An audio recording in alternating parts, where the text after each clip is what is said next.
स्वागत है आपका टाइम फॉर टी ब्रेक में। और जैसा कि आप देख ही रहे हैं, हम साथ साथ हैं के नाम पे जो सारे कंटेंट चल रहे हैं उसमें सारे कंटेंट तो भाई भाभी लेके जा रहे हैं। सबा को तो कोई कंटेंट मिल नहीं रहा है, तो अब सबा भी भाई भाभी से खिन बैठी है। और कहीं ना कहीं शीत युद्ध जो है वो तो चेहरे पे दिखाई देता है। तो अब सबा क्या करे?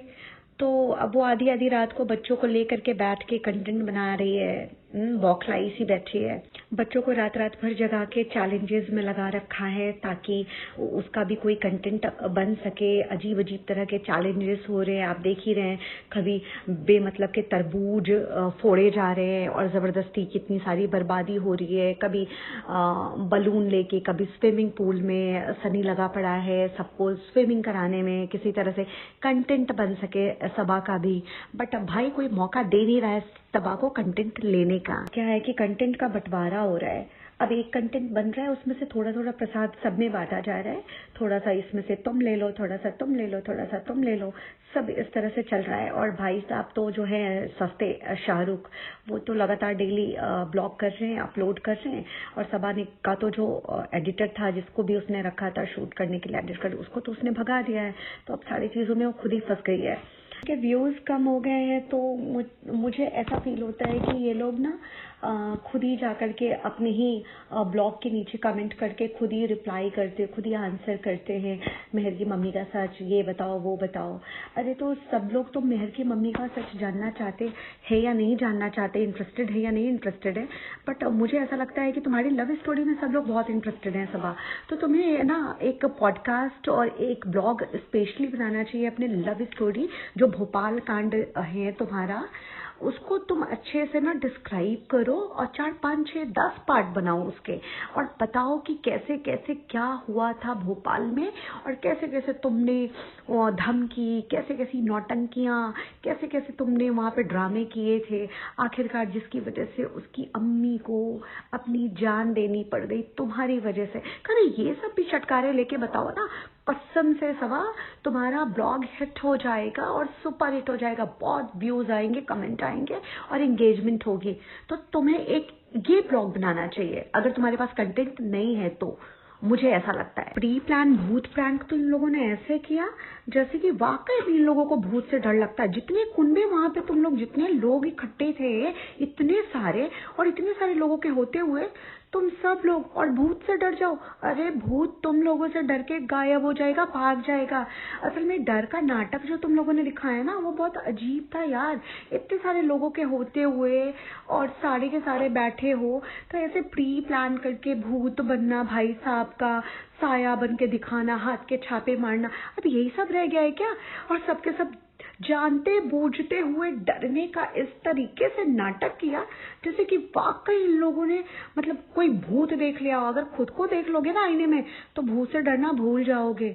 भूत तुम लोगों से डर जाएगा भाई, तुम लोग क्या भूत से डरोगे? तो ऐसी ऐसी क्या मतलब तुम लोगों की जो ये प्लानिंग वाली, कोलैबोरेशन वाली जो ट्रिप थी, खैर फाइनली वो खत्म ही हो गई है और ओवर हो चुकी है। तुम लोगों को जितनी मौज मस्ती करनी थी वो सब तो तुम लोग कर चुके हो। कभी नमाज भी पढ़ते, अपने चैनल में दिखा लेते कि भाई इस मौज मस्ती के बीच में हमने इतनी पूजा या नमाज किया, इतनी हमने मतलब अल्लाह को भी याद किया। वो तो तुम लोगों से कभी होता ही नहीं है और हमने तो तुम लोगों को कभी देखा भी नहीं है भैया कि कभी तुम लोगों ने इस तरीके से कभी फॉलो भी किया हो। खाली अल्लाह अल्लाह तो ज़रूर करते हो, बट मुझे नहीं लगता कि इस्लाम को भी ढंग से तुम लोग फॉलो करते हो। इस्लाम में तो बहुत सारी चीज़ों की पाबंदी है, बट तुम लोग कहाँ उस पाबंदी को मानते हो। हिजाब पहनने का भी नाटक सबा तो इस तरह से करती है जैसे कितनी मतलब पाबंद है ये लड़की। बलून फोर कांड और जो भी ये लोग कह रहे थे चैलेंजेस हैं, तरबूज, बलून, भूत। इसके बाद जो मैडम को आपने देखा ही होगा जनाब के ब्लॉग में, बस अपने चेहरे पे एक फीकी सी जबरदस्ती वाली स्माइल लेके हाँ हाँ करती नजर आती हैं। और उसके बाद जो वो पोयम गा रही थी रूहान को, इतनी डरावनी आवाज में अगर बच्चे को पोयम सुनाओगी ना तो बच्चा पोयम कम सीखेगा और एंजॉय करेगा, वो डर के जरूर घबरा जाएगा। तो ऐसी भयानक हंसी मत हंसा करो। और सबा तुम तो इस तरीके से दम कर रही थी दीपिका के पीछे छिप के रूहान के साथ, जैसे रूहान से तुम्हारा कितना लगाव है, कितना ज्यादा प्यार करते हो तुम सब लोग, है ना। ऐसे तो फिर अभी जाओगे, ये कोलैबोरेशन वाली ट्रिप जैसे ही खत्म होगी और मुंबई जब पहुंचोगे तो अम्मी बंद हो जाएंगी नीचे, अबू बंद हो जाएंगे ऊपर, और फिर मैडम के 5 BHK में कोई भी उनकी मर्जी के बिना जा नहीं सकता, आ नहीं सकता, बैठ नहीं सकता। तो ये अजीब जो तुम लोगों का हम साथ साथ है वाला ड्रामा है ना, वो हम सब लोगों को खुली आंखों से दिखाई दे रहा है और समझ भी आ रहा है। वो जो अपने पिताजी को लेके गए थे उनके जन्मदिन के नाम पे जो ब्लॉग शूट करना था, बेचारे पिताजी तो कहीं नजर नहीं आए।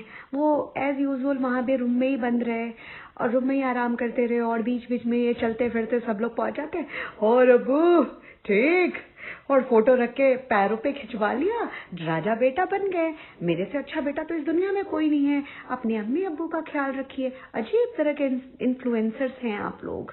मतलब 4 घंटे भी अपने अब्बू के साथ बैठ के बातें करके नहीं बिता सकते, या आलतू फालतू प्रैंक ना करके अगर अपने अम्मी अब्बू के पास बैठ के उनसे बातें करते हुए दिखाते ना 4 घंटे, तो वो हमें बहुत अच्छा लगता। बट आप सब लोग सिर्फ फोटो खिंचवा करके इंस्टाग्राम पे और सब जगह पे पोस्ट करो कि देखो मैं अच्छा बेटा हूँ, राजा बेटा हूँ, बट असल में ना हो नहीं आप लोग। वो सबको पता चलता है कि अम्मी के चक्कर में आपके अब्बू अपने ही माँ बाप से दूर रहे, भाई से दूर रहे, बहनों से दूर रहे। उनको तो कभी आप सब लोग पूछते नहीं हो, कभी दिखाते तक नहीं हो, कभी जिक्र ही नहीं होता। आप सब लोग तो बस मायके मायके खेलते हो। तो सबा भी अपने मायके में पड़ी है एज यूजुअल, जो देख देख के सीख लिया है आप लोगों को, बस वो भी उसी को रिपीट कर रही है। अपने सास ससुर को पूछती नहीं, अपने सास ससुर के साथ रहना नहीं, मोदाहा में उसकी जान घबराने लग जाती है, उसकी आफत आ जाती है, उसकी सांसें अटक जाती हैं, सांसें फूल जाती हैं। एक चीज कहना चाहूंगी कि शोहेब, सिर्फ अब्बू से ये मत पूछो कि आपकी और कोई ख्वाहिश या ये जो तुम लोग करते हो और अब्बू सब ठीक। अरे कभी वाकई में उनके दिल के अंदर झांक के देखो, वो खुश भी हैं अपनी जिंदगी से या नहीं, वो तुम लोगों से खुश हैं वाकई में या नहीं। प्लीज हो सके तो उनको भी उनके घर जाने दो, उनकी बहनों से मिलने दो, उनके साथ रहने दो, थोड़ा वक्त बिताने दो। यार जिंदगी के कितने पल बचे हैं, पर तुम लोगों ने इस तरह से कैदी बना दिया है ना कि उनके रिश्तेदारों से तो उनका बिल्कुल पल्ला झड़वा दिया है, और सिर्फ तुम लोगों को अपनी बहन, अपने मायके, अपना ननिहाल, बस ये दिखता है। जरा इन सब चीजों से ऊपर उठो। सेम वही हालत मैडम की है, बच्चे संभालने के लिए तो माँ को आया बना के बुला लिया है, बट वो खुद कभी मायके जाती है, कभी अपनी बहन से मिलती है, कभी अपने अब्बू के घर जाके कभी उनके साथ रहती है, कभी अपनी माँ को लेकर के माँ के घर जाती है, कभी अपनी नानी के यहाँ जाती। नहीं, आप सब लोगों ने तो कहते हैं ना पल्ला ही खत्म करवा दिया है। तो मैडम ने तो खैर अपनी मर्जी से ऐसी जिंदगी चुनी है, क्योंकि बहुत सारे शर्त जो थी उनको आपसे शादी करने के लिए माननी थी, और अपनी बेटी को छोड़ दिया भाई, अपने पहले पति में कहते ना ऐब निकाल दिया, ऐसा है वैसा है, और आपसे शादी की, उसकी वजह से इस्लाम को बोला, फैजा बन गई। बट फैजा के नाम से फैजा की दुनिया नहीं चलाती मैडम, चलाती दीपिका की दुनिया है। फैजा बन गई हो तो फैजा बन के रहो ना, और चैनल का नाम भी फैजा कर दो। दीपिका क्यों रखा है ये समझ नहीं आता। तो आप सब लोग बहुत अजीब इंसान हो, ये समझ नहीं आता भाई। आप लोगों के जैसा इंसान ना अल्लाह भगवान किसी को ना दे, ऐसा पति ना दे, ऐसा बेटा, और ना ही दे ऐसा भाई। मुझे तुम लोगों के घर का रंग ढंग ना, और हम सब लोगों को, इनफैक्ट मुझे क्या, सारे व्यूअर सब्सक्राइबर को भी ना नहीं समझ आता।